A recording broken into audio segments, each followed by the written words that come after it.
Hi, this is Ravi. కూటమి ఏర్పడిన తర్వాత ఏపీ ప్రజల్లో ఒక మూడ్ క్రియేట్ అయింది. ఆ మూడ్ జగన్కి చాలా ఫేవర్గా ఉందని గత 2 వారాలుగా ప్రచారం జరుగుతుంది. సో నిజంగానే జగన్కి అది ఫేవర్గా మారిందా? సో అసలు ఎందుకు ఈ ఫీలింగ్, అసలు ఈ ప్రచారం బయటకు వచ్చింది? ఇదే అంశంపై మనతో మాట్లాడేందుకు సీనియర్ జర్నలిస్ట్ సిఎస్ రావు గారు ఉన్నారు. ఆయన అడిగి మరిన్ని వివరాలు తెలుసుకుందాం. సార్ నమస్కారం. సార్ నమస్తే సార్, కూటమి ఏర్పడిన తర్వాత లెక్క ప్రకారం మీద మనం అనుకునేది ఆటోమేటిక్ కూటమికి గ్రాఫ్ పెరగాలి అనుకుంటాం. కానీ దానికి రివర్స్లో జగన్కి గ్రాఫ్ పెరిగిందని చెప్పి ఒక ప్రచారం జరుగుతుంది. సో మరి ప్రచారం సృష్టించింది మరి ఎవరో తెలియదు, కానీ ప్రచారం అయితే కొంచెం నడుస్తుంది. సో ఈ ప్రచారం అసలు ఎందుకు వచ్చింది? సో జగన్మోహన్ రెడ్డి ఏంటంటే టోటల్గా ప్రచారం మీదనే ఆయన యొక్క రాజకీయ ప్రయాణాన్ని చేస్తూ ఉన్నారు.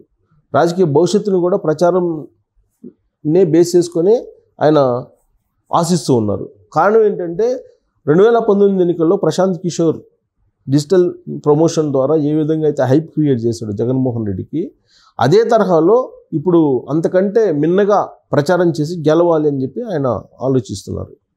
సో ప్రశాంత్ కిషోర్ లాంటి వాళ్ళే నేను అనవసరంగా జగన్మోహన్ రెడ్డిని గెలిపించాను అనేటువంటి ఒక రిగ్రెట్ ఫీల్ అయ్యేటువంటి పరిస్థితికి వచ్చాడు కదా. ఆయనే జాతీయ మీడియాలో ఆయన అభిప్రాయం చెప్పాడు కదా. ప్లస్ రాబోయేటువంటి రోజుల్లో ఎట్టి పరిస్థితుల్లో జగన్మోహన్ రెడ్డి గెలిచే అవకాశం లేదని చెప్పి అదే ప్రశాంత్ కిషోర్ ఇప్పుడు చెప్పారు కదా. కానీ ఇప్పుడు 2019 కన్నా కూడా ఎక్కువగా ప్రచారాన్ని ఆకాశానికి తీసుకెళ్ళిపోయారు, డిజిటల్ ప్రచారాన్ని.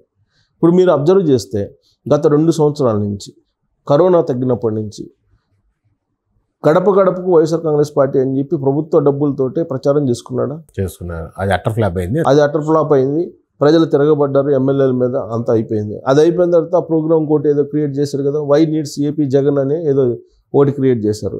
తర్వాత ఆడుదాం ఆంధ్ర అని ఒకటి క్రియేట్ చేశారు. జగన్తో నేను ఏదో వచ్చింది, జగన్తో నేను అనే ఒక ప్రోగ్రామ్ కూడా పెట్టారు. జగన్ భరోసా ఏదో పెట్టారు. ఇలా దాదాపు 4-5 ప్రోగ్రామ్స్ ఓన్లీ ప్రమోషనల్ యాక్టివిటీస్ పెట్టారు కదా. దీనికి అయినటువంటి ఖర్చు కొన్ని వందల కోట్ల రూపాయలు ఉంటుంది కదా. ఇప్పుడు తాజాగా సిద్ధం అనేటువంటి హోర్డింగ్స్ పెట్టడానికి, ఆ ప్రచారం చేయడానికి 500 కోట్ల రూపాయలు కేటాయించారు అని. అదంతా కూడా ప్రజల డబ్బే కదా. సో ప్రచారం ఈ విధంగా పెద్ద ఎత్తున తయారు చేసుకోవాలి అనే దాని మీద ఇప్పుడు జగన్మోహన్ రెడ్డి ఉన్నారు. ఇప్పుడు ఈవెన్ లాస్ట్కి పాస్ పుస్తకాల్లో కూడా ఆయన బొమ్మ వేయించుకునేటువంటి కార్యక్రమం మీద ఇప్పుడు కొంతమంది ఐఏఎస్లు అదే జరగాలి అని చెప్పి కోరుకుంటున్నారు. దాని మీద ఒక ఫైట్ జరుగుతుంది సచివాలయంలో. జగన్మోహన్ రెడ్డి బొమ్మ ఉండాలని. జగన్మోహన్ రెడ్డి బొమ్మ సమాధుల మీద, పాస్బుక్ల మీద, వీటి మీద అవసరమా వేపిస్తున్నారు. అసలు ఆశ్చర్యకరమైన విషయం ఏంటంటే వాచ్ల్లో కూడా వేయించుకొని డిస్ట్రిబ్యూట్ చేస్తున్నారండి ఇప్పుడు జగన్మోహన్ రెడ్డికి. ప్రచార యావ ఎక్కువ అయిపోయింది ఆయనకి. ప్లస్ దీంట్లో నుంచే మళ్ళీ గెలవాలనేటువంటి ప్రయత్నం చేస్తూ ఉన్నాడు. అందుకే ఇటీవల కాలంలో ఏ చిన్న డెవలప్మెంట్ జరిగినా దాన్ని వాళ్ళకి అనుకూలంగా మలుచుకొని ప్రచారం చేసుకుంటున్నారు. ఇప్పుడు కూటమి ఏర్పడింది, బీజేపీ, తెలుగుదేశం పార్టీ, అలాగే జనసేన కూటమి ఏర్పడ్డాయి. కూటమి ఏర్పడిన తర్వాత జగన్మోహన్ రెడ్డి గ్రాఫ్ బాగా పెరిగిపోయింది అని చెప్పి ప్రచారం చేస్తూ ఉన్నారు సోషల్ మీడియాలో కానీ, బయట కానీ, మౌత్ టాక్ కానీ. కొంతమంది బ్యాచ్లుగా తయారు చేసి ఈ బస్ స్టాండ్లో కూడా పెడుతున్నారంట యూత్ని, కొంతమందిని. వాళ్ళేంటి మౌత్ టాక్, ఒక 10 మంది ఉన్నప్పుడు వీళ్ళే జగన్ గ్రాఫ్ బాగుందంట కదా అని చెప్పి ఒక చర్చ తీసి అవును కూటమి ఏర్పడిన తర్వాత బాగుందని చెప్పి వీళ్ళే. అందుకే బస్ స్టాప్ లోపల గత వారం రోజుల నుంచి మీరు గమనిస్తే ఈ జగన్మోహన్ రెడ్డికి సంబంధించినటువంటి బ్యాచ్ జే గ్యాంగ్ ఆ బస్ స్టాండ్లో ఉన్నారు. వాళ్ళు అది పనిగా మౌత్ టాక్ క్రియేట్ చేసేటువంటి ప్రయత్నం చేస్తున్నారు అనేది ఒకటి వినిపిస్తుంది. ఇక జగన్మోహన్ రెడ్డి ఇప్పుడు కూటమి ఏర్పడిన తర్వాత గ్రాఫ్ పెరిగిందని చెప్పి ప్రచారం చేసుకుంటున్న క్రమంలో అసలు ఎందుకు పెరుగుతుంది, ఎందుకు పెరిగే అవకాశం ఉంది అనే దాని మీద విశ్లేషణ చేసుకుంటే అసలు పెరుగుతుందా లేదంటే వీళ్ళు కావాలని గాసిప్సా అనేది ఇప్పుడు జగన్మోహన్ రెడ్డి వద్దనుకుంటున్నారు. అక్కడ జనాలు చాలా క్లియర్గా వాళ్ళ అభిప్రాయం ఉంది, సర్వేల ద్వారా మనకు తెలుస్తుంది. అది వద్దనుకున్నప్పుడు నీకు మళ్ళీ గ్రాఫ్ ఎలా పెరుగుతుంది? ఈ 2-3 వారాల్లో ఏం చేసే అద్భుతాలు జగన్మోహన్ రెడ్డి ఏమైనా అద్భుతాలు చేశాడా గ్రాఫ్ పెరగడానికి? ఏం లేదు. అంటే వాళ్ళు చెప్పేది ఏంటంటే బీజేపీ తోటి వీళ్ళు పొత్తు పెట్టుకున్నారు కాబట్టి Muslim vote bank, Christian vote bank సాలిడ్గా జగన్మోహన్ రెడ్డి పడిపోతుంది, రెడ్డి ఓట్ బ్యాంక్ ఎలా ఉంది, అందుకని గెలుస్తాడు. ఇది వాళ్ళు చెప్పే లాజిక్. కానీ ముస్లిం ఓట్ బ్యాంకు ఎలా పెరుగుతుంది జగన్మోహన్ రెడ్డికి? మొన్నటి వరకు ఎక్కడున్నావు జగన్మోహన్ రెడ్డి? ఎన్డీఏలో భాగస్వామిగా ఉన్నాడు కదా, డైరెక్ట్గా కాబట్టి ఇండైరెక్ట్గా ఎన్డీఏలో భాగస్వామే కదా. బీజేపీ తోటి నరేంద్ర మోడీ తోటి అంటగాగుతున్నాం అని చెప్పి ఏ మారుమూలకి వెళ్ళి ఆంధ్రప్రదేశ్ ప్రజల్ని కదిలిచ్చినా కానీ చెప్తారు కదా ఆ విషయం. ప్లస్ రాజకీయాలకు అతీతమైనటువంటి బంధం ఉంది నరేంద్ర మోడీ తోటి అని చెప్పాడు కదా, ఈయనే తిరిగాడు కదా నరేంద్ర మోడీ తోటి. ప్లస్ వ్యవసాయ చట్టాలతో సహా పార్లమెంటు వేదిక కానీ పార్లమెంటు బయట కానీ మద్దతు ఇచ్చాడు కదా జగన్మోహన్ రెడ్డి నరేంద్ర మోడీకి. రాష్ట్రపతి ఎన్నికల్లో ఓట్లు వేసారా, ఉపరాష్ట్రపతి ఎన్నికల్లో ఓట్లు వేసారా, 370 మద్దతు పలికారా ఇండైరెక్ట్గా, సిఐకి మద్దతు పలికారా, వ్యవసాయ చట్టాలకు కూడా మద్దతు పలికారు ఇండైరెక్ట్గా. సో ఇంకా ఎన్డీఏలో భాగస్వామి ఎవరు ఇటీవల వరకు కూడా, ఇప్పుడు కూడా భాగస్వామే కదా, ఇండైరెక్ట్గా భాగస్వామే కదా.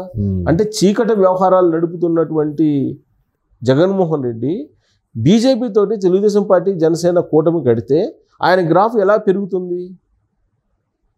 నువ్వేమన్నా వ్యతిరేకంగా ఉన్నావా? నువ్వేమన్నా ఇండియా కూటమిలోకి వెళ్ళావా? లేదు, నేను ఏ కూటమిలో లేనని చెప్తే ఇనే పరిస్థితి ఉందా ఇవాళ? నువ్వు నరేంద్ర మోడీతోటి అంటగాగుతున్నావు అనే సంగతి అందరికీ తెలుసు కదా, బీజేపీతో అంటగాగుతున్నావు అని అందరికీ తెలుసు కదా. మరి నీ గ్రాఫ్ ఎలా పెరుగుతుంది? క్రిస్టియన్ ముస్లిం ఓటు ఎలా వేస్తారు? ఎలా కన్సాలిడేట్ అవుతుంది వైఎస్ఆర్ కాంగ్రెస్ పార్టీ? కాదు కదా. ఇంకా చీకటి గేమ్ ఆడుతున్నాడు ఆయన, తెర వెనుక గేమ్ ఆడుతున్నాడు. డైరెక్ట్గా మేము పొత్తు పెట్టుకుంటున్నాం రాష్ట్ర ప్రయోజనాల కోసం అని చెప్పి తెలుగుదేశం పార్టీ జనసేన చెప్తుంది. అట్లీస్ట్ ప్రజలు నమ్ముతారు రాష్ట్ర ప్రయోజనాల కోసమే చంద్రబాబు నాయుడు పొత్తు పెట్టుకున్నాడు, లేదంటే బీజేపీని అసలు దగ్గర రానివాడు, నరేంద్ర మోడీ అంటే ఆయనకు అసలు పడదు, ఇలాంటివి చర్చించుకుంటుంటారు. కానీ అనివార్యంగా పొత్తు పెట్టుకోవాల్సి వచ్చింది రకరకాల కారణాల వల్ల అని చెప్పి మాట్లాడుకుంటారు. కానీ జగన్మోహన్ రెడ్డి తెర వెనుక చీకట్లో బీజేపీ తోటి ఉన్నాడు అనేది 100కి 100 మంది చెప్తారు ఆంధ్రప్రదేశ్లో. మరి నీకు ముస్లిం vote bank, Christian vote bank ఎలా పెరుగుతుంది, ఎలా కన్సల్టేట్ అవుతుంది? అంటే ఈ ప్రచారాన్ని కావాలని తీసుకొచ్చి ఈ 3 వారాల్లో ఏదో అద్భుతాలు క్రియేట్ చేసినట్టు జగన్మోహన్ రెడ్డి ఏం చేశాడండి? 33 మంది వృద్ధులను చంపేశాడు పెన్షన్ లేకుండా. దాన్ని రాజకీయం కోసం ఉపయోగించుకొని ఆ శవ రాజకీయాలు చేసే ప్రయత్నం చేస్తున్నాడు అనేది ఇప్పుడు ఆరోపణలు ఎదుర్కొంటున్నాడు ఆయన. పెన్షన్లు ఇవ్వద్దన్నారా? ఒక ప్రత్యామ్నాయ వ్యవస్థ ఉంది కదా, ప్రత్యామ్నాయ వ్యవస్థ ద్వారా పెన్షన్లు ఇప్పించచ్చు కదా. నువ్వు వాలంటీర్లే కావాలా ఇవ్వడానికి? అవసరం లేదు. కానీ ఈయన కావాలని చేశాడు. ఇప్పటికి కూడా ఇంకా 10% పెన్షన్లు తీసుకోవాల్సిన వాళ్ళు మిగిలి ఉన్నారంట ఇంకా. అందుకే 8th వరకు ఎక్స్టెండ్ చేశారు ఇప్పుడు ఎలక్షన్ కమిషన్. 8వ తారీఖు వరకు పెన్షన్లు ఇవ్వండి అని చెప్పి. అంటే ఈయన ఏమైనా అద్భుతాలు క్రియేట్ చేయకపోగా ఇలాంటి దాష్టికాలు క్రియేట్ చేసి 33 మంది ముసలోళ్ళని చంపడానికి సిద్ధమయ్యి చంపేసి ఆ పెన్షన్లు ఇస్తామని చెప్పి నమ్మని చెప్పి